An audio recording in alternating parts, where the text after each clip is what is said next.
Hello and welcome to Iain Dale All Talk. This is both a podcast and a YouTube video. If you want to watch it, you can do so on the LBC YouTube channel.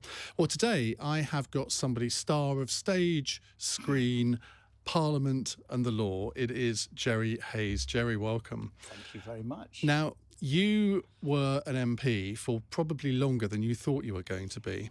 I didn't expect to get elected in the first place, and I joined the Conservative Party for one reason, and one reason only, and that was sex.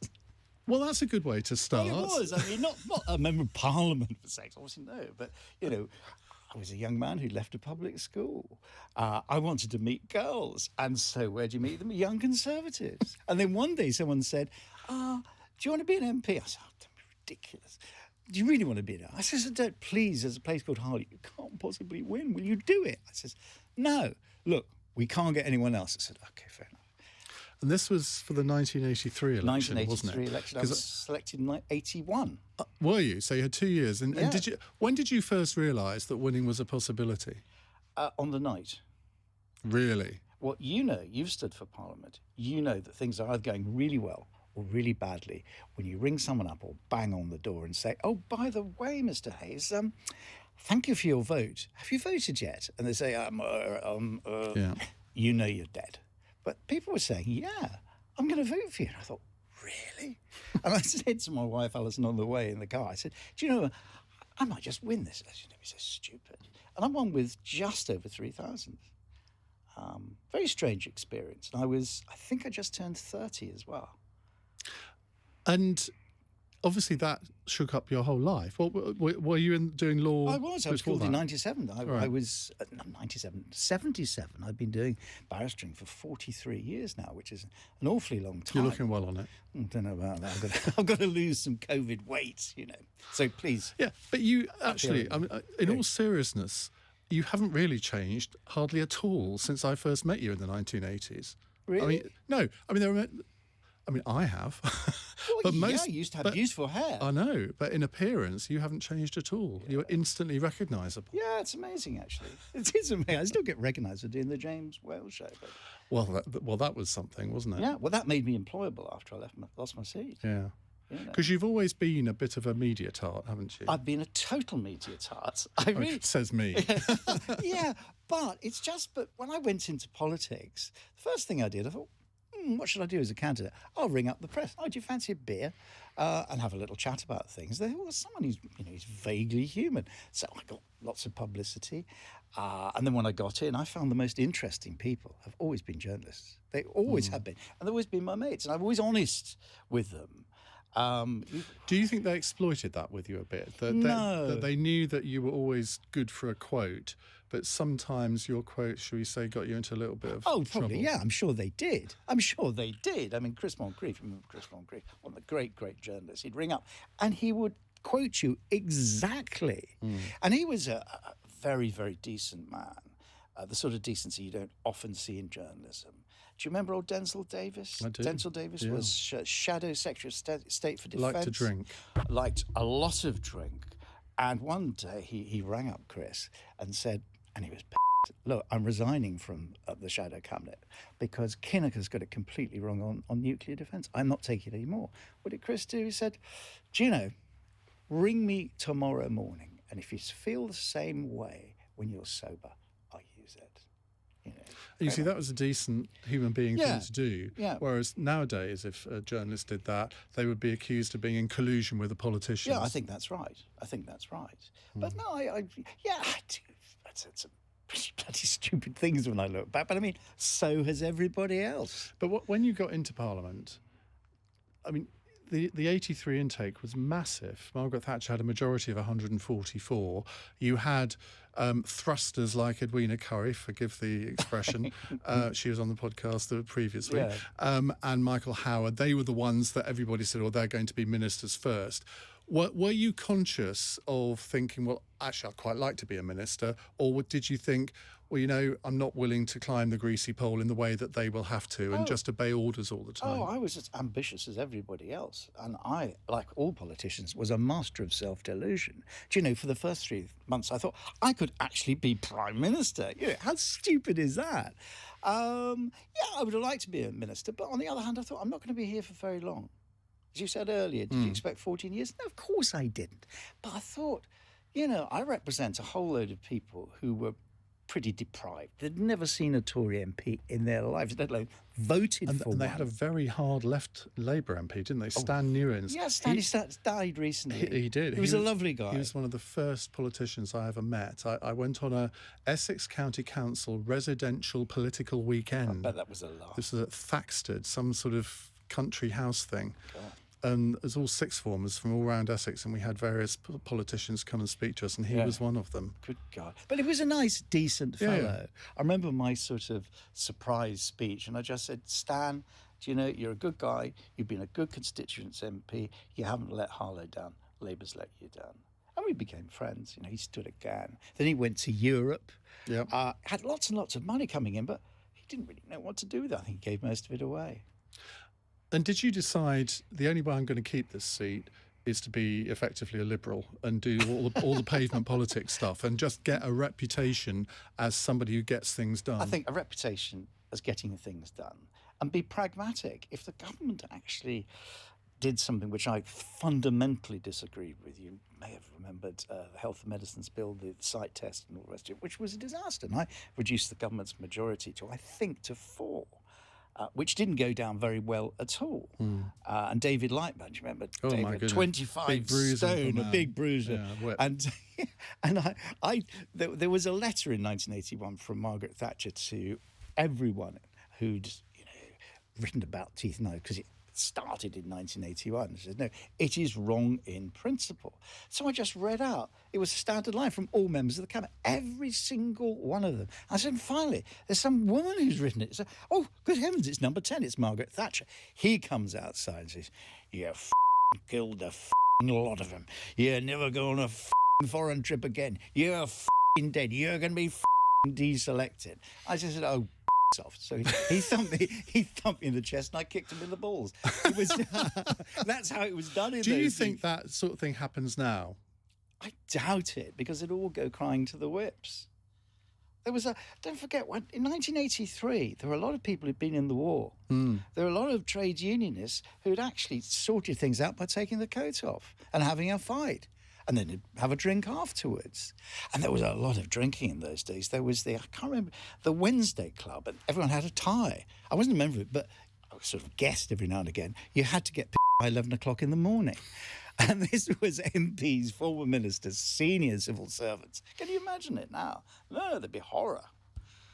So where did you come from? What was your background? Where did you grow up? Background, Epping. I've always been Essex. My dad was in the Merchant Navy. He lost 3 ships during the war. He was on the convoys, the Atlantic convoys with ammunition on board.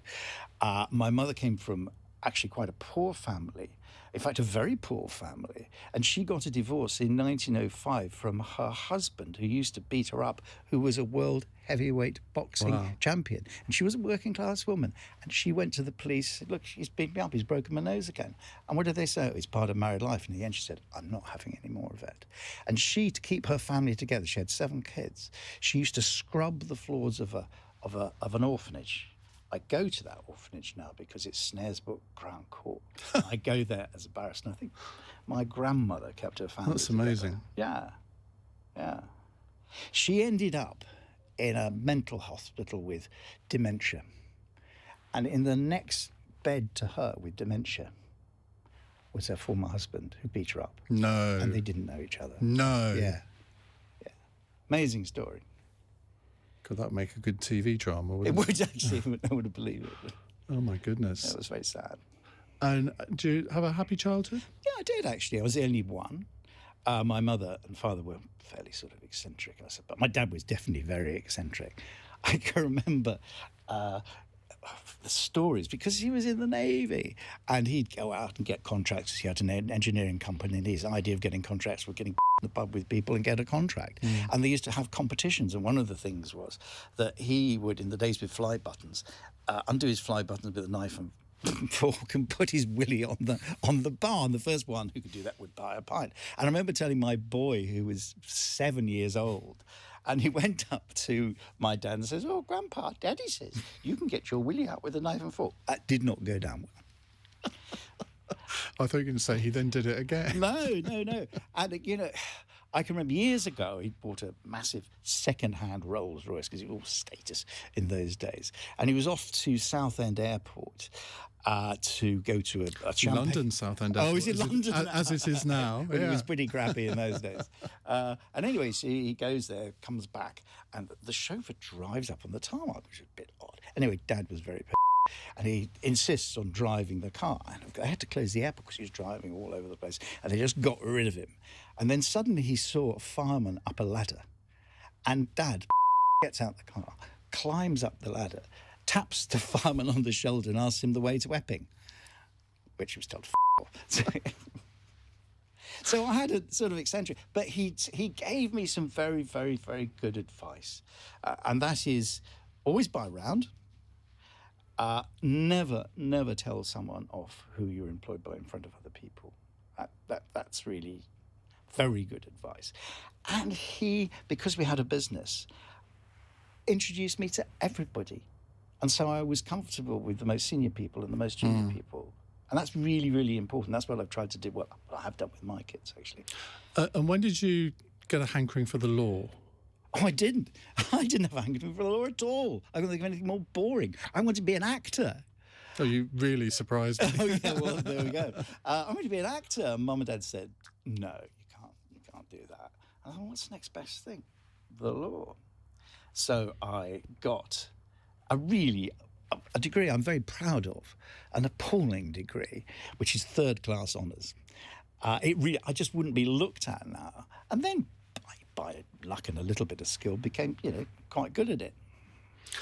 Because you can talk. I can talk. We've heard that over the last 10 or 15 minutes. Yeah. I mean, people who don't know you from Parliament, people maybe who are in their 20s or 30s now, they will hear somebody who can perform. Yeah. And both politics and the law, if you're going to be successful, there is a bit of performance. Well, to certainly it, in crime. There? Yeah. Because we suck up to juries. The commercial people earn lots and lots and lots and lots of money. They suck up to judges, and it's so totally different. I mean, I taught commercial law briefly, and it was just so dull. I could have earned an awful lot of money. But, this is fun. This is really, really good fun. Everybody thinks that barristers are incredibly rich. But I remember a conversation with you some years ago, and you told me what a criminal barrister gets, and I was dumbfounded. I know. James Whale asked me the same thing, and it was a few years ago. It's changed a bit, but not much. Commercial law, oh yeah, lots and lots and lots and lots, particularly if you're still QC. But for crime, when we were speaking about it, if you rolled up to court just to do a mention, which you'd have to prepare beforehand, you'd get 50 quid. That's gone up to 100 quid now. So it's not an awful lot of money. I mean, I've been around for a long time, so I can do the really big cases, so I can get more money. But if you will earn more than me. Not, you don't deserve it at LBC. Then I'll learn. I should hope so. I knew you were going to say that. And you deserve every penny. Seriously, if you are, I mean, do you do defence and prosecute? Yeah, absolutely. Well, you know that case I did. Well, yeah. But if you do, say, a 5-day trial defending somebody, I mean, what kind of money are you talking about for that? It depends what it is. If it's a murder, I'll probably get 3,000 on the brief and 750 a day or something like that. And don't forget, I've been doing this for a long time, so I will earn, much more than an awful lot of people. But in the scheme of things, not a great deal. But I'm not complaining. I still enjoy. I'm 68. I enjoy what I'm doing, which you wouldn't do at 68 if you didn't. Would you? I mean, is there a sort of general retirement age for barristers? No, we can go on forever. Go on forever. Rumpole of the Bailey did. Yeah, they sort of wheel me in a bath chair. And what kind of cases do you enjoy the most? The interesting ones.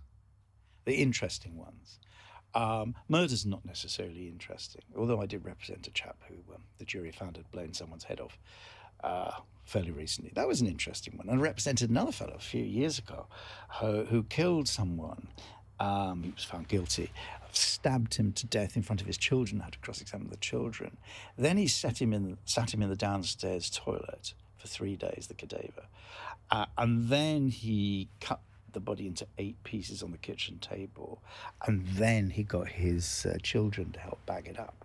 And then I think he committed the worst crime of all. He took them on holiday to Blackpool. That's it. That's what did it for him. That's what did it for him. That's one for your after dinner routine. Yeah, I don't do after dinner speaking. You should do. You make a mint doing that. But when you were defending this guy, were you? Yeah. And he told me he was not guilty.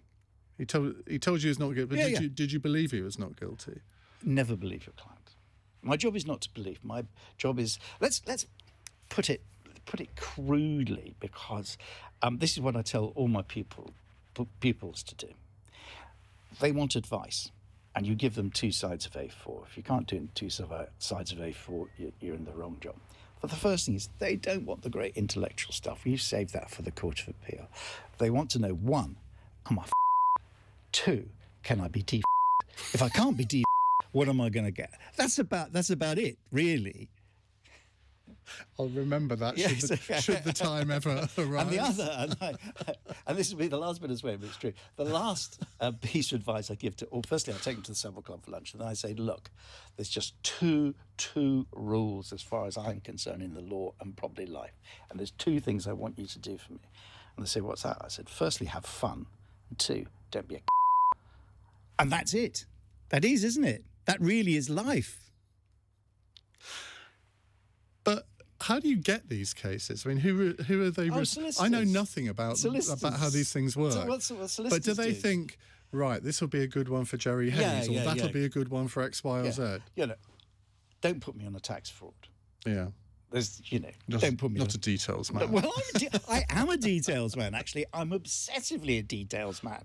The thing is, you've got to make it look easy, haven't you? And you're all about communicating with the jury. I remember I was defending a guy a few years ago. It was a big drugs case, massive drugs importation. And there was all colour coding, which prosecution got horribly wrong. So I went into a toy shop and I got some juggling balls of that colour. And I said, members of the jury, watch this very carefully. Watch this carefully. I threw them, I can't juggle, threw them up in the air. And they all landed on there you are, members of the jury, that's it. Prosecution case, total balls. He was convicted. And how does the judge react to it? I suppose you have to depends who the judge is, doesn't it? It depends on the judge. So you could have done that in front of one judge, but not another? I think, now I'm going to come unstuck by saying this, but because I've been doing it for such a very, very long time, they give me they give me a bit of space. And you operate in East Anglia? Oh, everywhere. Oh, everywhere. Yeah, I've only just started doing East Anglia, because why go down to the Bailey when it costs me double the amount, where I can go up to King's Lynn? I was in King's Lynn, Norwich, Chelmsford. I don't mind doing London, but why? My last few years, my last 10 or so years, I want to enjoy myself. Do you like doing cases that get a lot of media coverage? And do you find yourself playing up to that a little bit? Well, I'm not going to give you too many secrets, but the ones that get media coverage, I make sure they get media coverage. It's not suddenly, there's Jerry Hayes. It's because I rang up a mate and said, this is something you should have a look at. Because, of course, the media coverage of courts is not what it used to be, is it? No, you don't. Because particularly in local papers, they just don't have the reporters anymore to cover them. Local papers? So a lot of cases almost go by default, don't they, without any coverage at all, even though they might be quite juicy ones. Yeah, absolutely right. Absolutely right. And they'll only be looking for the sex ones or, really weird. But that's the thing, back in the day, you look at papers like the Sunday People, the News of the World, the Sunday Mirror, half of their content was sort of slightly perverted sex cases. Of course it was, because or vicars that were misbehaving. That's right, naughty vicars, blonde divorcees, blonde divorcee 43. That's the staple diet. In terms of the media, I mean, it has changed a lot over the last 30 or 40 years. Has Both it? in, well, I think it has in political coverage, in the coverage of the things that we've just been talking about. Newspapers are much less fun than they used to be, I think. Well, I think, the Sun is not as much fun as it used to be. I mean, I love Kelvin Mackenzie. In fact, he gave me a job not so long ago, which didn't work out, sadly. Was that Love Sport? Oh, Love Sport, yeah, it was great. I love doing 3 hours of live current affairs. But then they changed their licence and they just didn't. And of course, unlike you, I know absolutely nothing about football. And I had to do a handover. And there'd always be a very charming presenter, but he knew nothing about politics. So I'd say to him, just give me a brief. Just give me a brief. And I wouldn't be paying too much. So, you know what it's like this. And I go, so I think, yeah, okay, this is interesting. You're doing this, you're doing that. And, oh, yeah, this guy, VAR, tell me about him. I didn't know. I didn't know he was the virtual assistant referee. So... Yeah, well, see, LBC, we don't do sport at all. And I missed out the other day. Do you remember this European Super League thing was all in the headlines? That one night I chose to take off. Yeah. So I missed doing a football phone-in, which is what I've always wanted to do. Yeah. But there we go. But your team, West Ham, I actually watched the 1966 World Cup in a Venice cafe with Jeff Hurst's sister. Really? Yep. And she gave me eventually a signed programme with all the team. And I can't find it. No. I know. That would be worth a lot of I money. know. Well, next week, your successor in that chair is hopefully going to be Bobby Moore's wife, Stephanie. Wow, yes. She went through a rough time, apart from the cancer and all the rest of it. But do you remember when you were set up for stealing a necklace? You know, here is Britain's I great... don't think she was... Because she was his second wife. Oh, the second. That was the first Tina, one. the first, Was it? Oh, first wife, yeah. Footballers' wives, I don't... But do you not sort of think that the internet has affected all aspects of our life, but particularly the media? We were told that the internet was going to mean the diminution of investigative journalism, for example. Actually, it's been exactly the reverse. Yeah. And in a lot of ways, the internet has had a really positive effect on quite a lot of the media. Yeah. But in terms of national newspapers, you look at the sales of them now and you think, well, in 10 years' time, they can't all still be here. No, it's going to be a different model. It's like talking about the BBC at the moment. When it comes to the licence, it's going to be a completely different model. It really is. I don't think the licence fee is going to last forever. It may last until the next licence negotiation. But they're in trouble, and it's such a shame. Because you've all worked for the BBC, and you know the hoops you have to jump through to get fair, but my God, when they get it wrong, they get it spectacularly wrong. And it's always the cover-up, like Jimmy Savile and, of course, the latest business. Always the cover-up. Now, you used to do a lot on LBC in the 80s and 90s, didn't you? I did. I cut my teeth on LBC. You were telling me a really good story just before we started about a former LBC political editor. Theo Usherwood's ears are already wagging. Oh, Ed Ball's great man. He's Boyle, not Ball. Ed Ball. No. Ed Boyle. His father actually was a great broadcaster. He invented The World at One, first producer of The World at One. Ed just suddenly said to me, "Look, would you like to do some producing?" And I said, this was before LBC. And I said, well, I've never read an autocue before. He says, it's terribly simple. And actually, it is really.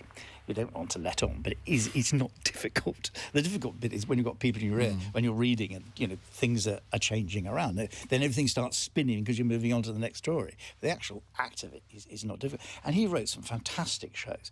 But, of course, Ed, and just wave if he's watching this, used to set fire to my hair at various parties and things like that.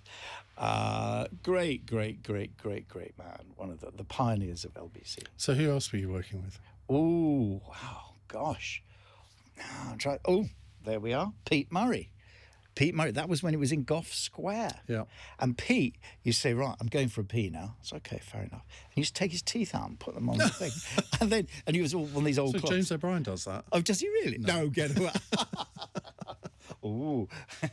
But, and the clock used to be ticking. And literally 3 seconds, before you went back on air, he put his teeth in and just carry on. So all sorts of... I can't remember this. Oh, Michael Parkinson used to do a programme with Michael Parkinson. Me, Charlie Kennedy... and who was it? Ken Livingstone. was great. And we used to go out and get thoroughly drunk once a year with him. Simon Bates, he was great. Great fun. And do I remember rightly, you used to do a programme with Steve Pound? We did something or other together. That was when I became a journalist. That was because Steve, good man, very good man. You know, good media. No, I did him on this podcast a few weeks ago. Yeah, you got all the media. One of the more popular ones. That I've done. But a lovely guy, you know, and a good constituency MP.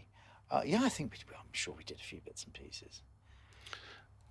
I was, in some ways, I was quite surprised that you didn't, when you lost your seat in '97, that you didn't go into the media full time. Because going into the media full time is a mug's game. Thanks. No, well, it is. But you've got all sorts of other things. You know what it's like. You will read when the Dale years are coming to an end. It will be the height of your ratings, the height of your popularity, and then you'll just read about it in a diary, and then you'll ring up your, the big cheese at Global. Oh, no, nothing said. And then you're out. And it's I've got a steady job and a steady income. I love doing stuff like this. I'd love to have my own radio show. But I'm not going to give up the bar for it because I've been let down so many times. There's a special place in hell for media executives because they're lying little toads. He doesn't mean you, James. I don't mean you. Certainly not. But no, they really are because they're gutless. If people, I was meant to be doing a breakfast show with something or other, and I won't mention the channel, I said, look, just tell me. I don't mind if I haven't got it, but don't keep me hanging around. And then it's announced someone else gets the job. Does anyone ring up and say, I just think that's bad? It is a cutthroat industry in that way, but isn't everything... I mean, surely the law is a bit like that too. No, but we were talking about various people who've got 3-year contracts. That is unusual in the media. It really... If you're Graham Norton, yes. If you're a big star, yes. You're unusual. You've been doing it well for 11 years, but you can't put your hand on your heart and say how long it's going to last. No, I can't. No, but I don't want to be like that. But I have always... In fact, I said to one of my producers not that long ago, I said, when the time comes and I go, if I show any sign of throwing a hissy fit or throwing toys out of pram, just tell me to have a word with myself. Because that is the worst thing I think anybody in broadcasting can do. And particularly when you've had a long run. And I hope... I don't know. Anyway, this is not about me. It's about you. No, but you're still a young man. But what, 58? Well, I'm 68, so you're a young man. All right, comparatively. Yeah, okay. But it's just that you've got other bows to your string. You've got other things that strings to your bow. Strings to your bow. Oh, maybe. Yeah, well, you have because you've always been innovative. Whether it's on the blogging side, whether it's all the other things that you've done. So you will never be in a position where Iain Dale will not be broadcasting anyway, back somewhere. to you. Okay, sorry. Right. Let's talk about some of the characters that you've met along the way, because, Margaret Thatcher, you must have had a few interesting run-ins with her. I knew Margaret from when she was first leader of the opposition. We sat round the shadow cabinet table together and had little, discussions. She wasn't a one for small. I know you love her, and I loved her in many ways. We didn't always agree, and she didn't do small talk at all. No. The most terrifying thing was you suddenly saw a chair down in the members' dining room, and then her PPS would come up and say, "Oh, would you like to have dinner with the Prime Minister?" No, I bloody well wouldn't. And anyway, you have to, and you're there, and you've got, do I get? No, I don't. Do I have anything to drink? I don't know. So you just had stuff to drink. I remember years ago for the opening of Tower Bridge, the reopening lit up, I was a guest with her on a launch and she was there to light it up. And the Remembrancer, runs the City of London, said she's in a foul mood. She's spitting tacks. We can't do anything right. And we're giving her the most fantastic champagne. I said, she doesn't like it very much. Get her a bottle of J&B or whatever. So they got a police launch who went to Majestic or Bottoms Up and got her a bottle of scotch, and she was fine. But do you think that, you spent 7 years in the Commons while she was Prime Minister. Yeah. You weren't exactly her politics. You were never known as a Thatcherite. You were always seen as one of the sort of Tory wets. No, that's true. That's true, and that's what it was in those days, wets and dries. But she was a pragmatist. People, it so annoys me when you see these young kids, particularly of the right, who have got no idea what she achieved. And they really have got no idea about monetarism. Look now, money supply is going up. There's £200 billion worth of cash lying around, which is going to be spent by consumers. What does it mean? Inflation. Exactly. But no. And you know what Boris is going to do? Thoroughly dishonest man. Absolutely incompetent. Absolutely hopeless. Everything I deplore in politics is embodied in Boris Johnson, and I've known him for 30 years. And that is, he will let it run and run and run and run. And then we'll go back to boom bust again. Because people have been used to cheap mortgages. They're not forever. No, I couldn't agree with you more. There are some basic rules of economics that never change. Yes.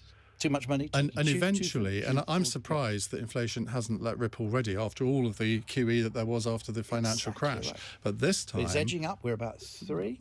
Not 3 and a bit? No, it's less than that. But you can just feel it coming. You and of course, anybody under the age of 45, inflation means nothing to them. No. It's like when you and I were young, the balance of payments was one of the major economic indicators. Do you know what the balance of trade is now? Because I certainly don't. It's never mentioned on the news, and nor really has inflation been. And when the economics commentators say, inflation's gone up from 1.6 to 1.7%. I'm thinking, mate, you don't know you're born. When we were sort of in our 20s, it was 20%. All the way through the Wilson years, it was in the 20s, and that's led to all sorts of prices and income board. It didn't work. And under Thatcher in 1989, it was 7.9%. And interest rates were in double figures. And that was considered to be really, really good. It got a bit better under Major. Mind you, it got awfully worse to begin with because, all the ERM problems. But it was down to 3% inflation, which was pretty amazing. And it's been knocking around that for a long time. But people, why don't they talk about it? No. And it's people say, well, I'm really fed up. I don't get any interest on my savings. Well, better to be in that position than at the other end of the scale. Absolutely right. Is all I can say. Because when interest rates were on average about 10%, you could always know, well, if I have £100,000 worth of savings, not that I ever did, you're getting £10,000 a year. Now you're getting nothing. So. John Major then came in. Now you knew him. He was must have been your whip early on because he was Eastern Region whip, wasn't he? Yeah. Remember my first visit to the Commons, he came and gave us a little talk. This is about 1983. Wow. Yeah, it would have been late. I actually spoke on his behalf when he was a parliamentary candidate in 1979 in Huntingdon. Really nice guy. He used to wear grey suits until he became Prime Minister. And he was absolutely without an enemy in the world until he became Prime Minister. In many ways, it was very much like Rishi Sunak. Very much like, everyone loved him. I think he was doing a good job. And suddenly when you become Prime Minister, and why people want to do it, it's a rotten, horrible, lonely job. You've got to be not quite right to really want to do it. Because everyone hates you. Everyone wants your job. Everyone wants you out. Yeah. What was your ultimate ambition? What would you have liked to do? I would love to have been a minister. I would have liked to have been but where? Well, I'd like to... Health was my thing, purely by accident. You were a health PPS, weren't you? Yeah, no, I was with Robert Atkins in Northern Ireland, which was great. And I was there when the peace process first started. And then we went over to environment. It was a bit dull there. But Northern Ireland was great with Paddy Mayhew. And you'd live a lot of the time in Hillsborough Castle. And it was exciting and really, really, really interesting. I'd love to have done Northern Ireland. I'd love to have done health. In fact, I nearly got health. But I made an unfortunate speech at the Tory party conference. Chief Whip rang me up and said, Jerry, look, would you make a real wizard of a speech? I said, yeah. And of course, with all my journo friends, I was up until 4 o'clock in the morning working out a most magnificent speech, which I was so arrogant, I'm not going to write it down. So here am I with a terrible hangover. One day look at the clip and you can see I just have sleepless nights just thinking about it. I completely messed it up. Because the senior officials wanted me to go over to health. Because one of the things people, such a long time ago, I was invited by the unions to intervene on the ambulance dispute. And it was really, really interesting because the chap called Roger Poole who rang me and said, "Look, Jerry, I'm a TUC guy. I run the ambulances and I run all of healthcare. Actually, we haven't met the Secretary of State yet." I said, "What?" He said, "Can you?" So I was doing the best I possibly could to bring the sides together to get some sort of compromise and some agreement. And eventually, it happened with Ken Clarke. Yeah, because when he was Health Secretary, he was remarkably unpopular, wasn't he? Because he was seen as very, very hard line. And we all see him now as this very moderate, avuncular figure. He's always been hard line. It's a great mythology. Because he's a jovial, nice chap, don't think he's a pushover. He was a hard-line Chancellor. He was a hard-line Home Secretary. Ken is a tough old cookie. He really is. And he had the courage to say to Margaret Thatcher, "Look, it's time you went." Yeah. But there was an incident in a restaurant, and it was Christmas time, and we were coming to near a conclusion, over the ambulance dispute. So I was speaking to the unions on one side, someone in number 10 on the other, and someone in the chairman of the party's office. I think it may have been Ken Baker in those days. I can't remember. But I was at a Christmas party with an band in the toilets because there was so much noise, with two people having very loud sex. And here we were in the middle of the ambulance. You weren't one of them. Oh, no, of course I wasn't. No, I've got, it was Tracy from accountant with Darren from, I don't know. It was one of the, so you've got an band, drunken people, and people having sex. But we got through it in the end. Now, you always got on well with opposition MPs as well. Did. Yeah, of course. But there are some politicians who just can't bring themselves to think that they could possibly be friends with Dennis someone Skinner from another was one of political... those. Exactly. One of the rudest men I've ever met. A thoroughly nasty piece of work. And I never forget... Well, no, I have never forgiven him. At the time when John Wakeham, he'd lost his wife. He was horribly crippled. And in the middle of a debate, he was Chief Whip at the time, he came into the House of Commons on crutches. Not a show, but just coming in for the first time. Everyone stood up and clapped, except for Dennis Skinner, who sat down. And I thought, this is not what this place is all about. It really wasn't. No, I had a little encounter with him once. His memoirs had just come out. I think Kevin Maguire had ghosted them. And I encountered him in the corridor at the Labour Party conference. And I said, "Dennis, do you want to come on my show and we'll plug your book?" Which I was genuinely... wanted to help him sell his book. "No, don't appear with evil Tories." Yeah, and he probably meant it. That's the awful I know. And he meant it. Yeah. But lots, Eric Heffer. I used to love Eric Heffer. I remember we were sitting in Annie's bar one day, and the question of oral sex came up. And he said, "This is true." He said, "Well, Jerry, what's that?" And I explained. He says, "Dear, oh dear, oh dear. I was in the war. They never told me about that." I'd never asked Doris to do that. He was delightfully naive. Now I know why he always got on well with Margaret Thatcher. But I remember from my time working in the Commons in the 1980s, it was such... Patrick Thompson? Yeah. Is he still alive? He's a good man. I'm going to be interviewing him for this in a few weeks. We'll send him my best In fact, I told him I was coming to see you. And he said the same. Thoroughly decent man. Exactly. And somebody who actually went into politics for the right reasons. Yes, absolutely. And he wasn't sort of there... It wasn't sort of... I mean, party... Yes, he was a bit of a loyalist in many ways, but... pushed to the limit, he would rebel, and he did. Yes. Where was I going with this now? I'm trying to remember what I was going to ask you. We were talking about people like Eric Heffer, cross-party support, cross-party relationships. Yeah, and I still can't remember where I was going with it. But, oh, no, I know. The kind of people that go into politics nowadays, I think, are quite different to those days. And that has reflected also in the way that people think of Parliament as an institution and the way that people behave. Now, obviously, there's still all those sort of robustness of Prime Minister's questions. But I don't get the same feeling of slight awe when I go into the building now. Now, maybe that's just my age rather than anything else. I entirely agree. And I can remember sort of finishing work at 10 o'clock at night sometimes and just wandering over to the chamber and just sitting in there for an hour.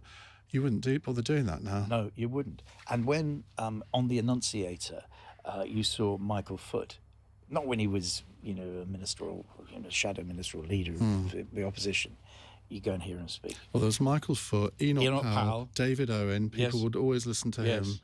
And there was just something slightly magical about it. And Dennis Healy when he was on form, Nigel Lawson when he was on form. Really, really. Heseltine, when you used to see Heseltine head to head, and they'd all been drinking. That was the great thing. It's the 10 o'clock vote. Everyone was at it, everyone was shouting and screaming and all this sort of stuff going on. The drama was there. It really was the cockpit of the nation. Wonderful, wonderful. You just don't see it anymore. Did you ever suffer from imposter syndrome? How do you mean? Well, I mean, boy from Essex, not particularly sort of remarkable background. I mean, I often thought, what am I doing in a place like this? Even when I was just working as a researcher. No, I'm sorry. No, well, it's interesting because different people, even some really self-confident people, suffer from it. Well, you see, I was never self-confident as a kid. I was painfully shy. In fact, my father, when I was 17, had to ring up the chairman of the Young Conservatives to ask if I could be a member, because I just didn't have the courage to do it. And I teach all my pupils, because I was so shy. What I did, I said, right, I'm in a play now. I'm a barrister. People expect to see a barrister behave in that way. And it was the same with politics. You know, I was terribly shy when I went into believe it or not, when I went into the House of Commons. And I was overawed to begin with. But then people were just so friendly. By and large, you get the usual run of shit. But really, most people were very, very friendly indeed. Merlin Rees, absolutely wonderful, kind fellow. Lots of people. Harold Wilson, of course. Everyone had been fed up with listening to Harold Wilson's stories, you know. Everyone was fed up with listening to Harold Macmillan's stories. I just sit down and I listen. And I was thinking, gosh, what am I doing? I'm an Essex lad, you know. I'm just 30 years old and I'm sitting with these people who a lot of them are just ignoring and hearing the most wonderful stories. And I got very friendly. Do you remember Lord Bruce of Donington? He was Nye Bevan's PPS. I mean, you know, look at the history there. And I used to go for a pint with him in Annie's bar and he'd be smoking his pipe. He ended up as a very right-wing Thatcherite, actually.